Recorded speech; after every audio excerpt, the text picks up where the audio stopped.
Welcome to Tangent PropTech, where real estate meets innovation and goes a bit off script.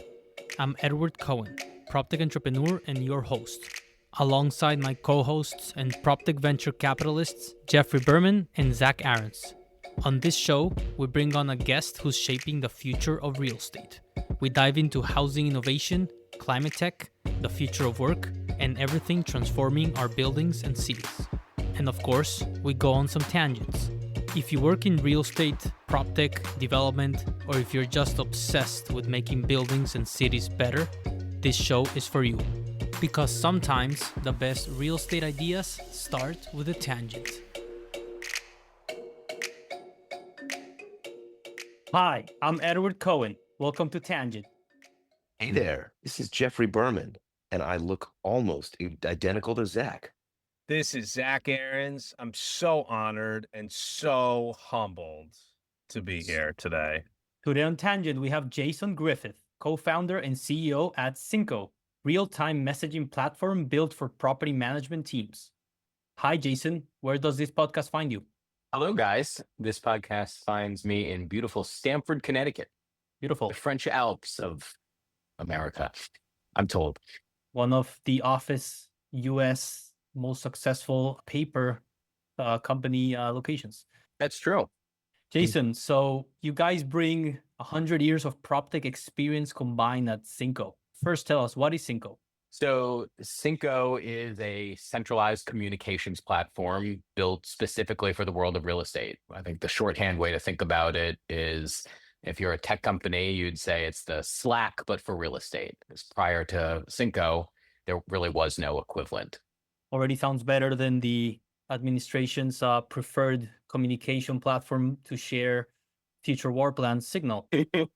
Yeah, I mean, I think I'd assess it similarly. Jason, you didn't start at Synco, though. Synco is not your first rodeo. You also helped build SiteComply into a powerhouse, and then you sold it, and now you're tackling real-time communication.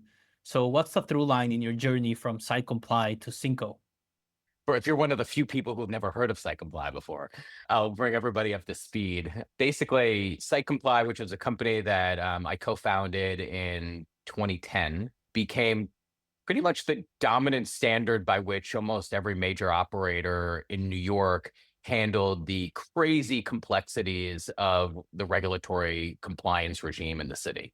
So the initial kind of insight was that you had regulatory compliance that was getting ever more complicated and expensive, and you had operators that really didn't have a handle as to what was going on with their compliance. They didn't know that a inspector was on the way. They didn't know that a permit was coming due, an elevator inspection was coming up, et cetera. And so, back before the days of open data, we sort of pioneered a way to mine and continuously monitor data against the portfolio and notify operators and their staff of when important events were going to happen. And we built that business really over the course of a decade to over 1 million residential units. We had over 70% of the Class A office towers in the city on the system. Ultimately sold that to a consortium called Inhabit, which today is owned by Blackstone and Goldman and Insight, and is part of kind of an ecosystem of companies. So it was a great, decade-long journey. I think the interesting thing, and maybe the thing that led me to Synco, was, our dubious distinction at SiteComply was we were the largest sender of email communication to like the largest real estate market in the world, right? So in that case, what we found was that oftentimes like there was missing information. Like I don't know that an inspector is on the way. I don't know that I have a missing permit or what have you. But once we sort of sent that information out there, we then kind of saw what happens to it, which was complete chaos, right? Just people kind of running around like chicken with their heads cut off, saying like, who's on top of this? Who's doing this? Where are we on that? And when we sold the business, our last day at work was like 3 weeks before the world shut down. So we had a lot of time to like think about this and talk to folks. And basically what we found was that when it comes to team communication, it's just complete chaos in the market. It is this mishmash of overwhelming volumes of email, 300 emails a day for an average property manager, random text messages, a little bit of Microsoft Teams splattered in there. Even WhatsApp is widely used as a way that teams communicate. So completely decentralized, completely disorganized, and just kind of a mess. So that was sort of the path that led us there.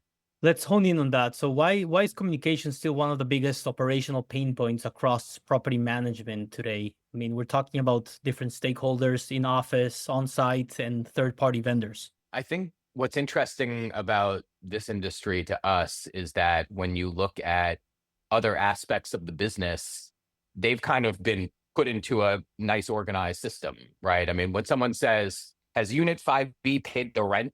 I mean, that's not a hard thing to understand, right? You just go into Yardi or Appfolio or whatever, and you kind of look it up. But if somebody were to say, well, what has been the history of our team's communication? What has gone on? What's the narrative around that same issue or building or unit or what have you? And like, that's a complete mess.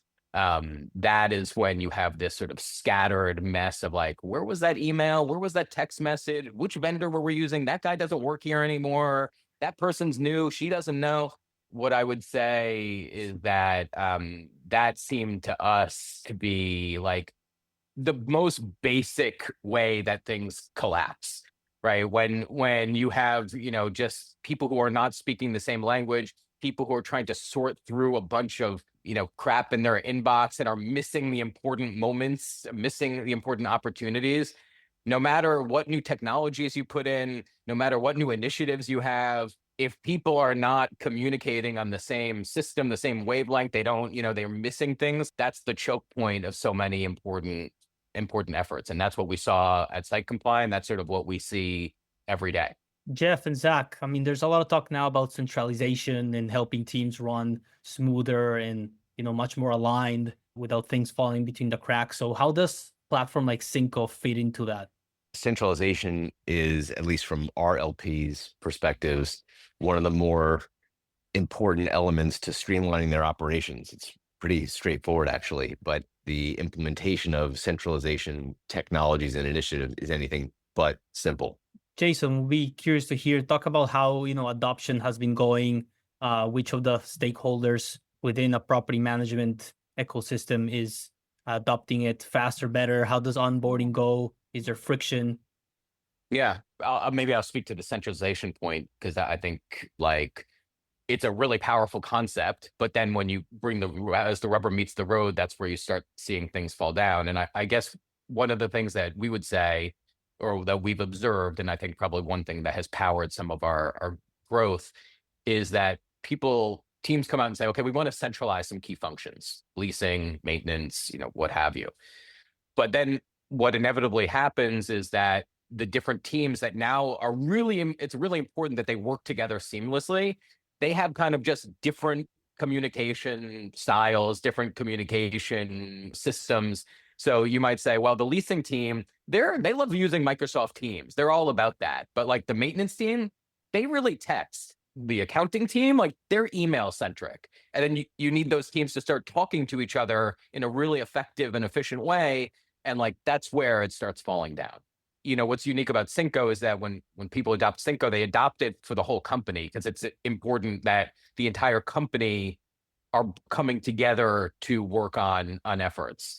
Look, I think we're still fairly young, and I think we're evolving, but what we've seen is the best implementations are when it's kind of the top down, or we need this across departments, and it's not kind of one department here and one department there. It's multiple departments on the same platform working together.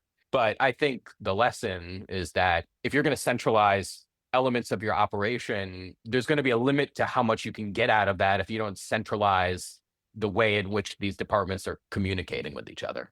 Zach, what do you think? I think one of the big unlocks when I last saw the product, and just full disclosure, Metaprop were investors in Synco, is that you were able to gradually pull everybody onto the platform because of all the time you've spent and software resources you've poured into integrations. And so if somebody needs to communicate with a particular vendor over text, you can now send a text message or a WhatsApp through Synco. So you're using Synco but you are externally communicating via the platform of choice for that particular vendor. And a lot of the friction we were seeing early on, let's take the maintenance team again. It's like, this is cool. I would use this internally, I guess, but we have this one boiler technician who's a wizard and genius who would never use this. And we need to communicate with him. And because of that, we're not going to adopt this. And I think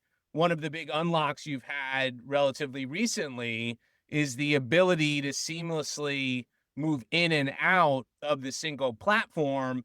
And what's fundamentally important at the end of the day is that all of those interactions are captured in the Synco platform and searchable and queryable. So people want to use email, great. They can still use email, but they're simultaneously using Synco too. Your value prop to a real estate company is not, I need all 100 of your employees to shut down email, text, WhatsApp, whatever other messaging you're using, and just use this. It's, we are going to gradually get you to use this more and more and more, and we are going to enable you to have a system of record for communication through this platform, but still communicate over other platforms. Another key piece is the integrations with the back of the house property management software system. Jason's co-founder, Bill, comes from a long history of working at those companies, Yardi, et cetera.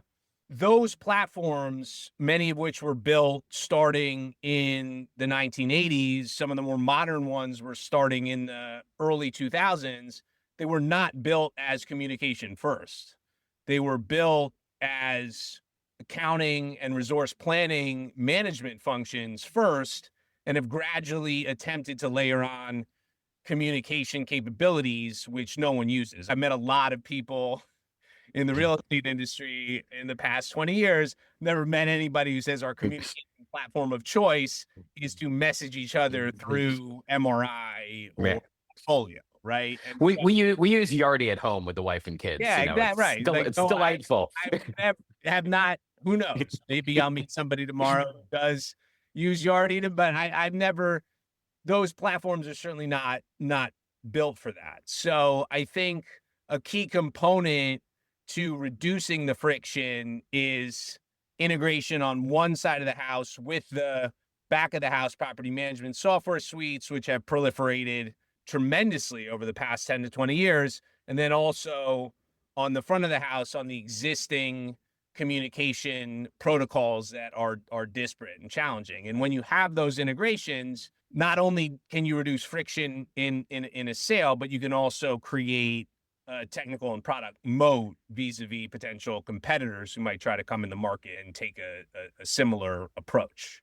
Yeah, unfortunately or fortunately, we definitely had to deal with a lot of friction and pain to develop some of those solutions. But like Zach said, I mean, I think as we came out with an early version of this software and put it out there in the world, the first piece of feedback that we got was like, well, you need to come up with something that for the lower tech people in our organization is so compelling that they're going to leave texting, they're going to leave WhatsApp, etc. And I'll give you an example of that. Like, it wasn't our idea, it was LeFrak's idea when they came to us and said, what would be really amazing?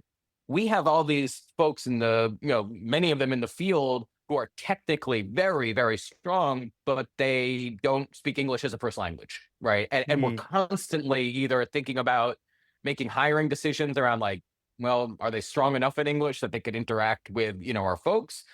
Or like, how are we going to manage this? And so we basically came up with first transcription of the verbal input and then translation from language to any language. So now we have folks like literally speaking Armenian, Spanish, whatever, and it's being real-time translated and transcribed and then an AI summarized into the language of the recipient. And I think that certainly went a long way into having a compelling platform for folks. But like Zach said, I've yet to find a real estate company where there's not someone where it's like, yeah, well, these 5 core people are just never going to adopt your tech. It's just never going to happen. So to Zach's point, like, we realized that we had to really meet people where they were internally of like, okay, if you want to text, you can text, right? And that text is going to come in, it's going to be recorded and organized and accessible and searchable by the next property manager who comes in 2 years from now. And then I think similarly, one of the things that we realized, like when we were asking people, everybody would say like, I use Microsoft Teams. But what was interesting was the second you dig into that, even just a little bit, when someone says they use Microsoft Teams, what they mean is, well, we use Teams for some video and audio. This group over here likes to use Teams, but nobody else uses it. Like we've never met anyone who uses Teams like a tech company uses Slack, right? And so one of the things that we heard was, well, if you're a property manager, as an example, half your day is with the outside world, the plumber, the contractor, the partner, the bank, the what have you. And guess what? Even in the best case scenario, they're never going to use your software, right? So how do they get involved? And to Zach's point, like we spent a lot of time talking with Metaprop, our partners, like, how do we solve this? And ultimately what we realized is like, we have to make this so dead simple that like, you can invite someone into a conversation and the external party has to have like literally no idea that they're dealing with Synco. They're just responding to an email or a text.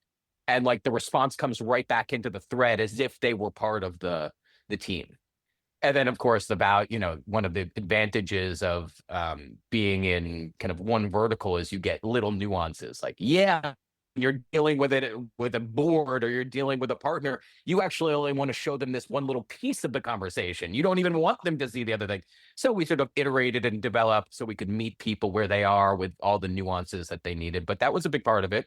And then being able to integrate with the systems of record out there for accounting was important, because oftentimes what you would see is you would have kind of one source of truth on the accounting side, or even work orders and that kind of stuff, but there's always chatter, there's always discussion, and those things need to talk to each other, right? So one button to get that conversation, the attachments, the videos, the what have you, into that property management software. I'll tell you one other interesting area of integration that we found, which was like a poor man's integration. It was really kind of an interesting breakthrough for us.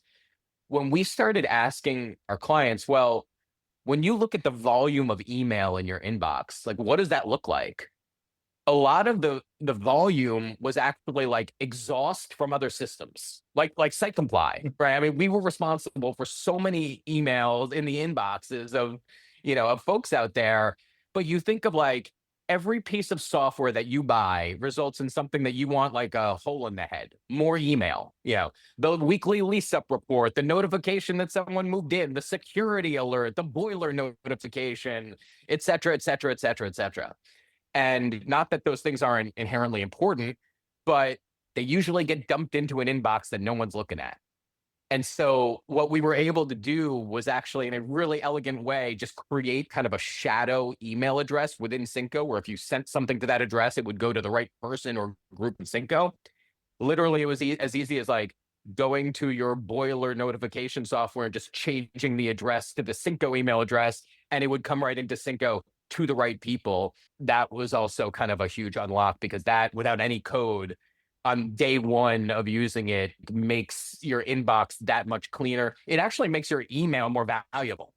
I think some of the best technology that is being adopted out there has a lot of similarities to Synco, where behind closed doors, what you're doing is actually quite complex, but to the user, it's fairly simple, and some don't even have to onboard. It's a no onboarding solution. Reminds me of also House Whisper, which we're going to have the founder and CEO in a few weeks as well, where it's no onboarding. You're meeting people where they are. In the client side, it's low tech. It seems like there's business as usual, but you're now having everyone on the same boat. Now, so you're live now with LeFrak, Westover, Olnick.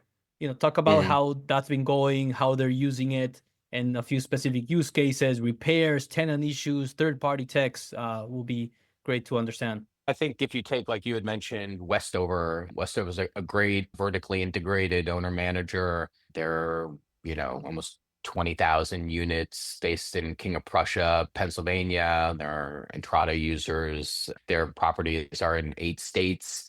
I think they were a great example of like a very typical use case. We went in there and they were like Teams users, but that really meant Teams, email, text, WhatsApp, etc.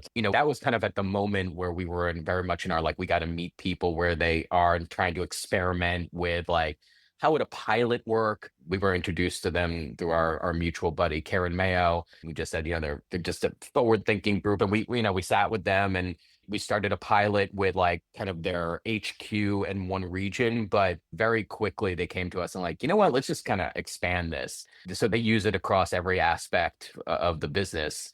We just recently had a great check-in with them where they're like, this feels like Westover software, which is, I think the highest compliment that you can get when someone feels like it's just intrinsically part of their organization. I mean, I think one of the nice things about building software unique for this industry is they're really involved in helping us think through those next features that they need. Hey, we need to be able to broadcast out to people. We need to be able to create dynamic groups that change based on user roles. It's very, very helpful.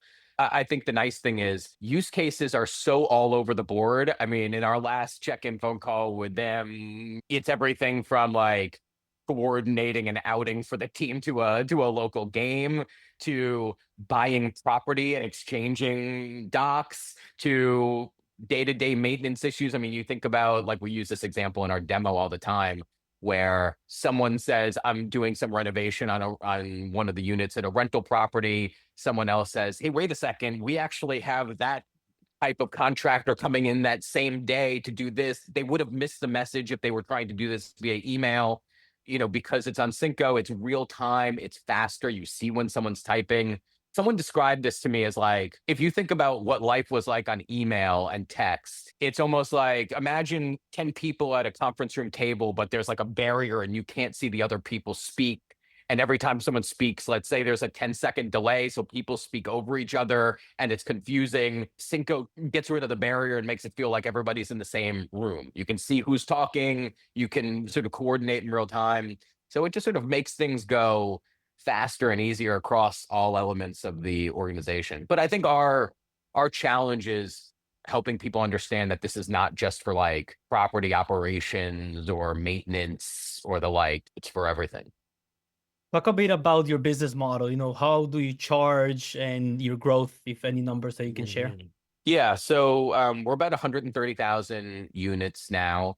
We charge basically a flat fee based on the size of the portfolio. One of the things that I sort of know from my SiteComply days is if you go to this industry and say, I'm going to charge by user, it doesn't take very long before someone's like, does Charlie really need a login to Synco? He can share with Dave, right? And actually, what's so funny is that's actually the norm when it comes to email. At the site, the maintenance staff typically share an email, just maintenance group. So you don't actually know who's writing. That's the norm. One of the things that people like is when we come in for Synco, they say, well, is it a problem that, half of our team, the maintenance staff, they don't even have individual emails? And we're like, no, they just need a cell phone number and it doesn't, give it to everybody, use it as much as you want. I think that's the right approach. I mean, again, I think as I learned in my last go around, you listen to feedback, you're open to change, you're open to pricing adjustments. I think, my sense is that we're already getting some inbound from not just property operators, but vendors as well, who share kind of a similar problem. I'm dealing with all these emails and texts from different clients. How do I deal internally? We'll have to come up with some different way of charging for them. But I think right now we're very much in the zone of let's just get as many users as possible, get good feedback on the software and sort of see what's working and be adaptable. I hope you're loving this conversation. We'll return shortly with more. This episode is brought to you by CREtech, one of the most valuable events I attend each year. It's happening October 21st and 22nd at the Javits Center in New York. Whether you're a real estate owner, operator, developer, or tenant, this is where the industry comes together to share ideas, to explore new tech, and build relationships that actually move the business forward.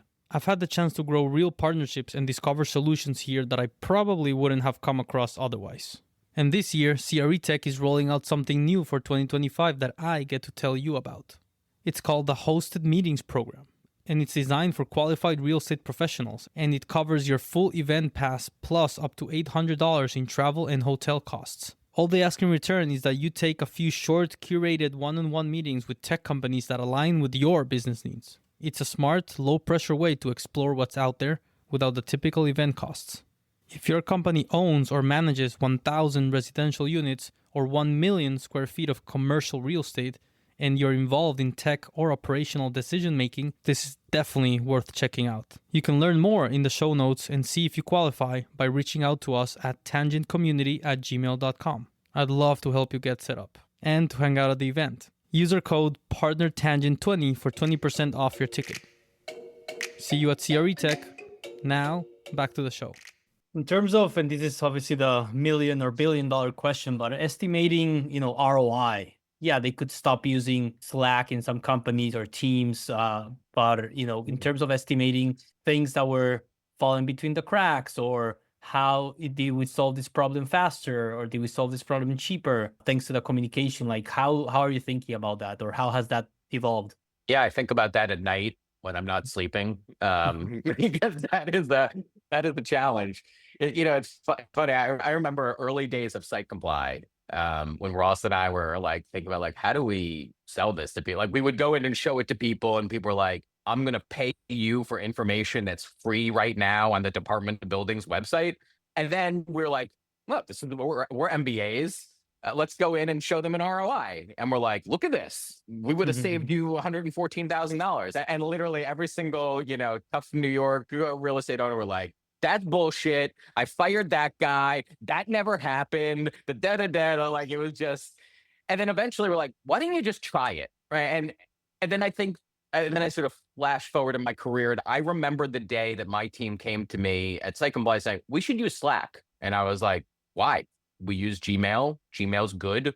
I'm good at Gmail. I don't experience the pain you speak of. And they're like, well, we'll just try it. It's free, right? And then we tried it, and we're like, okay, I see why this is better, right? And I think, look, obviously, it's a little bit more difficult because I think, like you rightly honed in on, it's difficult to quantify what is the ROI. Like, you're not going to fire half your staff, right? But it is going to make your staff that much more capable, that much more responsive. The number of things I've read about, like, oh, half the reason why people leave is they get so frustrated with the lack of internal communication when they can't service their tenants because they're waiting on, their boss to get back to them, and they're just non-responsive to emails. So I think it's something that we're continuing to try to wrestle with and, get some good references out there in the world. And, ultimately we hit some tipping point, like at SiteComply, where it's like, well, enough people were using, we're like, I'm going to try it. And then once they tried it, they're like, oh yeah, it would be very difficult to go back. So I don't think it's one of those businesses that easily lend itself to an ROI formula. I wish it was. My life would be easier. Zach would probably call me more. And when it comes to the actual communication that you're enabling, is it mostly text-based, or you mentioned in terms of broadcasting, do you see that path where we're communicating more over video, or any research that you've done where humans are better at communicating with text over? I don't think so, but better than like words. And yeah, how do you see just in terms of how we communicate? I don't have any great data on that. We're about to release kind of video communication, but I don't, honestly, it's not one of, like, we're going to do it, but like people aren't like, I must have that. Like, they're kind of other, it's easy to drop a Zoom link into whatever it is that you're using. I think the interesting thing for me has been like seeing the absolute explosion of the use of our transcription and translation. When you can say to someone, just speak in any language you want, it really unlocks so much value from your people.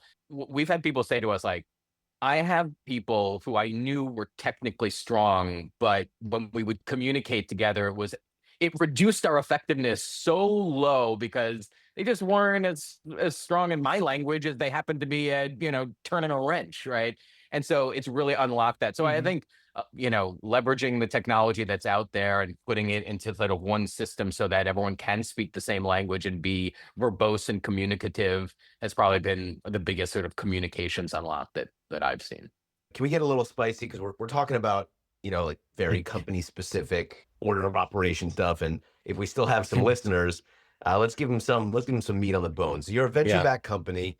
You've got the best looking venture capitalist probably who ever lived, Zach Aaron's, on your cap table. I actually call him Angel Genius, but I call him so many things. But I'm very curious. I think I know why Zach invested, but tell us a little bit about how you see this thing becoming a venture scale business and how you see the exit? Do you think you're going to get bought by a larger platform and integrated? Do you think you're going to be the platform? I love using the Tolkien one ring to rule them all reference. Where do you fit into this atmosphere, to the ecosystem? It's a great question. I think that at SiteComply, when I started off, it wasn't clear which playground within the real estate sector we were going to be playing with. And, for us, it kind of went from multifamily to commercial to industrial to institutional, et cetera. Kind of it took that path. I think the thing that's sort of exciting about Synco is like we seem to be getting responsiveness from a whole bunch of different sectors within real estate kind of at once, whether it's retail facilities or senior housing or student housing or what have you. Like, I think that if you look at the valuations there of the financial platforms, the Entradas, the Yardis of the world, the fact that there is no platform for what takes up so much of the time of a typical operator in real estate seems like a monster glaring omission in the industry. Yeah, that brings us to like what you said. Is this something that gets subsumed by another platform that's out there, or do we become the platform? I hope that we can become the platform. I think that's the bigger opportunity there. But obviously, one of the tricky things, just as an entrepreneur, is because I went through the path of private equity, then buying back from private equity, and then exit. When you pair up with the right partner, that can just tremendously accelerate your growth. And so, I mean, I think that we exited to at SiteComply. I hadn't contemplated in my calculus early on. So I think I'm trying to keep an open mind as to what the exit looks like. But my preference would be that we become the platform. To me, that makes the most sense. It just seems like broad enough of a way to look at the industry, and like we should be another pillar in the stack, as important as accounting. That felt like just slightly zesty, but not maybe the level of spice that we were hoping for. Yeah, there wasn't a lot of spice, but it's simmering enough that I can see why Zach is going to lead your $50 million I appreciate that. with a $40 million check. I mean, he's going to use Lord of the Rings references. Is he Gollum or Gandalf? I'm Jeff Dolph. You're Saruman. I was when I was beautiful. Yeah, you did used to give off a Saruman. Your avatar looks great. That's not an avatar. That's just a photo. Well, that's unbelievable. Yeah. I mean, not that's what he really looks like. It's unbelievable. It's AI generated. It's a handsome man. It's what I look like when the light is perfect. When it's not, it ain't That's great. sort of what I would imagine. Like, we haven't met in person, but that's kind of what I would imagine look like after I give my pitch and you have that face. And I'm like, what is he thinking? Is he happy with this? I don't know. He keeps it close to the vest. I got that sense from the picture. That's why we're such a great team. I wear it all on my sleeve. You wear it all on your trucker hat. Yeah, I wear it. Oh my God, Zach! Wait, hold on. That's such a good idea. Wait. You need different trucker hats that say, "Tell me more, say less. I'm in GTFOH." The best thing we ever did, content-wise, other than all the tangents we've done, is I did a video for The Real Deal back in the day, and it was Investor Pass, and I had these signs, and someone would pitch me like an idea, and I would hold up the sign saying invest, or hold up the sign, and it got, Amir told me it got a crazy amount of traction. Maybe he was flattering me, but I think actually a lot of people watch that video. You just want to migrate the sign to the hat, basically. Yeah, I think I like the idea of multiple different types of hats, and I can swap them out if I like something, or I'm like lukewarm on it, or I really hate a pitch. Yeah. I think. I have to say though, Jeff, you asked like, why did we invest? Like, we want to be people-driven and entrepreneur-driven. And so we invested pre-launch. They had a very basic, janky alpha version of the product, right? I don't even think we had that yet. Yeah. Maybe not even. So here's a bit of prop tech lore. I've known Jason since 2012. I was in a class at Columbia Business School called Gut-Driven Tech Investing, taught by Ed Zimmerman and David Haber. Shout out to them. And we were tasked with finding a company that we wanted to invest in. We had to like write an investment memo. And then at the end of the class, the semester, we pitched it to like 5 of like the top VCs in New York at the time, would like came as guests to the class because they were all friends with Ed, and we would have to pitch them on it. And my partner in the class, Bruno, who was on my team, he's like, I've met these guys. They're like bootstrapped. It's super niche. It's called SiteComply.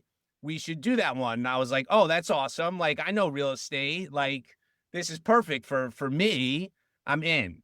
So we got to know them and ended up pitching the business in front of all these luminary VCs, and they just massacred me. They're like, this is the worst sounding thing I've ever heard. I don't understand. It's a real estate. And it was very demoralizing, but they were ultimately wrong because SiteComply was successful. And then when I started working full-time at Millennium after business school, I became a customer of SiteComply. And that's when I really saw the magic. And I kind of got closer to Jason and his co-founder, Ross, who's now teaching at Columbia Business School. So kind of full circle moment there. Wait, can I give you one funny part of the story, which you may have forgotten? Please. So we then became friendly. And then what happened was I was listening to, I guess, an interview with you or a podcast with you, and you were like, I'll give you the 5 pieces of technology we can't live without. And you go through them, and like number 4 was SiteComply. And I turned to my team, I'm like, are we working with Millennium? And he's like, I don't think so. And I call up Dak and I'm like, I'm not actually doing any business with you. You're like, you better come in. And then we visit together and you're like, thank God, this is great. Yeah. And to the point of the ability to sell, right? If you can't directly quantify an ROI, you can quantify FOMO, right? And having the logos does snowball. And so they came in to pitch, me and my colleague, David Civic, and they had a list. They had everybody on this list. Every top New York landlord was on this list as customers of SiteComply. But Dave used to work at Rose Associates. Rose Associates at the time was like the one holdout. And he like totally like stone face, right? He keep talking about keeping it close to vest. Dave keeps it close to vest. And he goes, he scans the list. He says not much, right? Man, a few words. And he goes, how come Rose Associates isn't on this list? Eventually they came on. And Dave's like, no, it's okay. Like, I got, you have enough other impressive logos. But it was hilarious. It was just such a ball-breaking move. I got a kick out of that. I do. I love that story. I want to say something to all the aspirant founders out there about this story, because this is really actually a wonderful lesson. Zach knew Jason for a long time, saw something in him that was special. Jason knew Zach a long time, followed up, and made the relationship happen. And this is one of those things where some short-sighted entrepreneurs get stuck on the, I can't right now, no, maybe not. But the long-term thinking, the founders know, hey, it might just be not now, or this isn't the right time, but keep at it, stay with it. And then you could ultimately have your ultimate collaboration superpower dream with a Zach Aarons, or dare I say, Jeffrey Berman and Canberra Creek. Collaboration superpower today was yourself. Well, no, basically. really you, Zach. Really you. A love festival. This is such an OG marketing move, but I'll tell you what was like the mega marketing move that worked over and over at SiteComply. We would go to a local bakery and have them bake a sheet cake, which we would then put all the logos of all of our clients, and then we would put the target client's logo right in the middle with like the words like, you should be here. We would send it to the office, and like, the secretary would like chop it up, give it to everybody. Look at this. And like, we would always get the meeting. It was amazing. Logos. Well, there's a famous Silicon Valley story. There's a company, it's a collaboration company, email collaboration company called Front. The CEO of that company is a woman named Mathilde Colline. And she loves Legos, apparently. And Brian Schreier from Sequoia learned that she loved Legos, and legend has it, he had a custom Lego of their logo, the Sequoia Capital logo, and the Front logo made of Legos in this like elaborate thing, and like dropped off the term sheet to lead the round. It was a very competitive round in connection with this like Lego sculpture. And that's what ultimately sealed the deal. See, these are the things that AI cannot replicate, right? These are the magical moments. I don't know if that story's true or apocryphal, but I love it. It's a great one. Those are great stories. OG marketing never gets old. Boom. Jason, Last but not least, collaboration, superpower. If you could choose one person, historic or living, to do a partnership with, who would it be? So I'd just say like Bob Faith at Greystar, could you just make that happen? No, I mean, listen, I thought about this one. I think someone who I've been actually thinking a lot about is Jeff Bezos, not because of his recent launch to the moon with the ladies, but because, if you've read a lot about him, you've read like he actually gave a lot of thought to how communication should work at his companies. So a lot of people just like, they have an operational strategy, and then communication just kind of happens however it happens. But like he laid out like, this is what a memo should look like. This is what meetings should look like. This is what the after action should look like.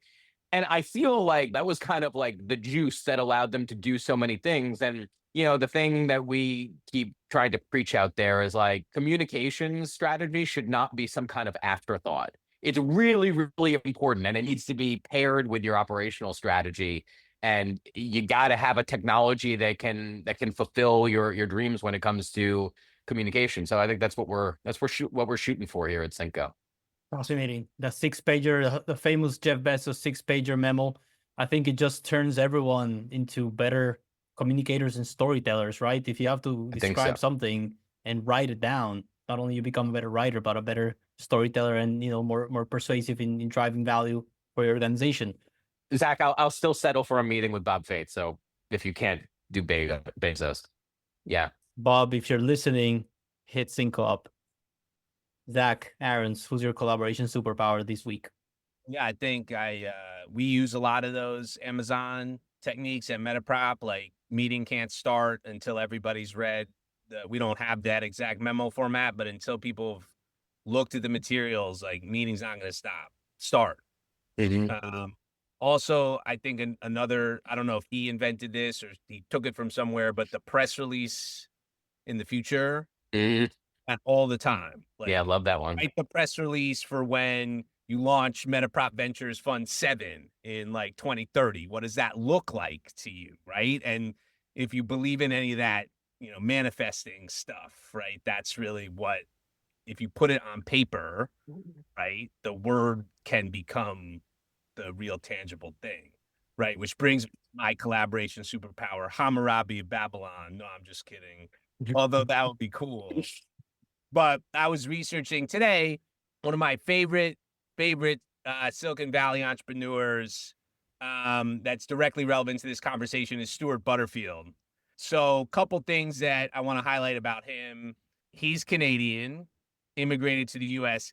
Canadians who have immigrated to the United States have created some of the largest decacorn companies in history. And my friend Andre Charoux of Maple VC, that's all his fund does. He finds Canadian expats in other territories, invests in their company. I'm an LP of his. Awesome fund. Check it out, Maple VC. Stewart is sort of a tragic figure in many ways because all he's ever, even though he's a multi-billionaire, I don't want to feel sorry for him. But all this guy's wanted to do his entire career is build a massive online multiplayer game. I don't know if people know that. But always wanted to build a game. The problem is he is a terrible game developer. No, for whatever reason, even though he's a product visionary in many other aspects, he still has yet to realize his true ambition of building a massive online multiplayer game of the likes of, World of Warcraft or Minecraft or one of these things. But that's been his vision since he was a young man. However, the reason why I think he's so brilliant and the reason I would want to collaborate with him is he is the master of the pivot. So he tried to build this massive online multiplayer game once. In building it the first time, he realized that no one was playing it, but he had built an incredibly powerful photo sharing app. So he decides to pivot from the game and he launches a company called Flickr. Wow. Which, for you old school cats, before any of this new photo sharing stuff was around, Flickr was the shit. Everybody who's Flickr had a very successful exit to Yahoo. Okay? He works, I think, at Yahoo for a little bit. And then he's finally ready to realize his dream and build this massive online multiplayer game. So he's now a legend already in the industry. He's raised a bunch of VC money. People are just like what I was talking about before, like just backing the individual. Like I wanted to back Jason. He had enough people just wanting to back whatever his next thing was. They didn't ask too many questions. Is the game any good? Who's going to play it? How's it going to make money? They just gave him a bunch of money to build this game. So they're building this game. They're building these characters. I don't even know what the game does. Nobody does. That's part of the problem. No one's playing it. This game is However, this is the era where enterprise-grade corporate communication platforms are finally starting to proliferate. The most popular one at the time is Yammer, which got bought by Microsoft. That was David Sachs' company. And there are a handful of others. The team at Stewart's company, they test out a bunch of different platforms. They don't like any of them. They don't fit their needs. They build their own internal platform for communication. Okay? They're out of money. This game is not working. No one's playing it. So they get this crazy idea. Their internal communications platform is so sticky, so beloved by their employee base. They finally have that come to Jesus moment where they're like, this is not working. Let's take the company and pivot it, and we're going to start seeing if other companies get as addicted to this communication platform as we do. So they decide to launch it as a standalone product. They call it Slack, and it becomes one of the fastest growing companies in history. Fast forward a few years later, goes public at a $20 billion plus valuation, ultimately journey culminating in a $27 billion sale to Salesforce. It's now used by companies all over the world. We use it at Metaprop. We love it. Slack is core to our workflow.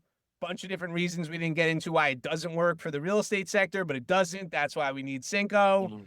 But anyway, long story short, I would love to collaborate with him because this is a guy who, even though he is clearly so devoted to his vision to build this game, he is able to pivot when needed and build something absolutely massive. Not just wasn't a fluke thing. This guy's done this multiple times, right? And he's clearly a product visionary. So Stewart Butterfield, if you're out there, hit me up.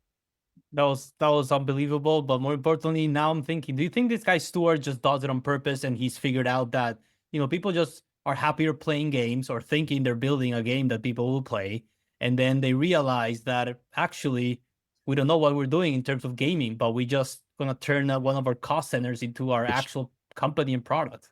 Why does he keep hiring these people who are terrible game designers? I don't know anyone else who's done this same thing twice successfully and like wildly successfully both times. I mean, he's definitely got something that no other entrepreneur. I mean, his next company is going to be communication between humans and aliens or something. Who knows? No, it's going to be a game that fails. And ultimately, he's going to be the one that could finally crack how to communicate with aliens. Jason, where can Tangent listeners and property management teams learn more about Synco and connect with you? Cinco de Mayo is coming up, so that should give them the mental tip-off to go to Team Synco, SYNCO, like we're all in sync. Jason Griffith, co-founder and CEO at Synco, real-time messaging platform built for property management teams.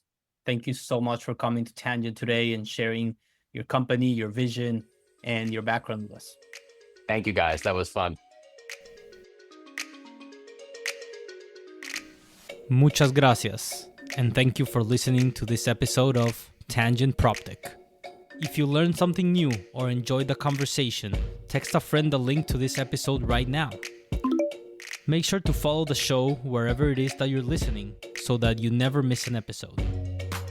Tangent PropTech is co-hosted by me, Edward Cohen, along with Jeffrey Berman and Zach Aarons. You can find links, resources, and ways to connect with us in the show notes, or reach out anytime at tangentcommunity@gmail.com or on LinkedIn. We love interview suggestions, topic ideas, or just a friendly hello. If you're building something impactful in real estate or tech and want to reach our audience of decision makers, investors, and operators, email us. Again, that's tangentcommunity@gmail.com. We'll catch you next time, and remember, the best PropTech ideas usually start with a tangent.